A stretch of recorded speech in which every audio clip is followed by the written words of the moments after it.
La facturation électronique. Petit rappel, à partir du 1er septembre 2026, toutes les entreprises assujetties à la TVA doivent être capables de recevoir des factures électroniques via une plateforme agréée qu'on appelle PA. Et les grandes entreprises ainsi que les ETI devront également émettre leurs factures en électronique. Donc énorme changement, mais ce n'est pas le sujet. C'est quelles sont les sanctions en cas de manquement. J'ai le document officiel du service public, on va l'étudier point par point. Donc vraiment, n'hésitez pas à mettre cette vidéo en favori, de le partager aux personnes concernées, c'est important. Le premier point, c'est quand on n'émet pas de facturation électronique. Auparavant, fixé à 15 €, le montant de l'amende appliquée à l'assujetti n'émettant pas de facture électronique s'élève désormais à 50 € par facture. Avant, vous oubliez d'envoyer une facture électronique, c'était 15 €. Aujourd'hui, c'est 50. Si vous êtes actif, ça peut aller très vite. Le deuxième point, c'est si vous n'utilisez pas de plateforme agréée pour recevoir les facturations électroniques. Là aussi, je vais citer: l'assujetti sera mis en demeure de s'y conformer dans un délai de 3 mois. Si l'assujetti n'est toujours pas en conformité, une amende de 500 € sera prononcée.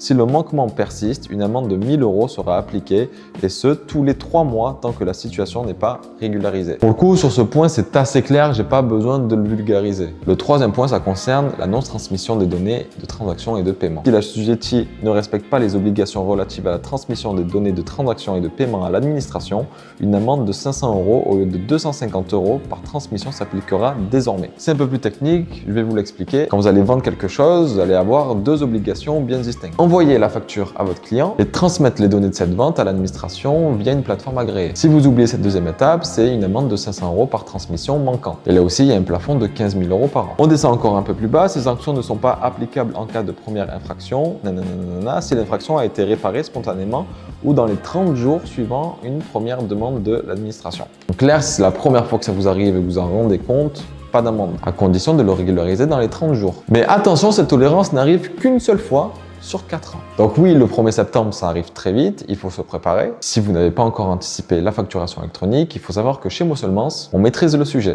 Donc à très vite.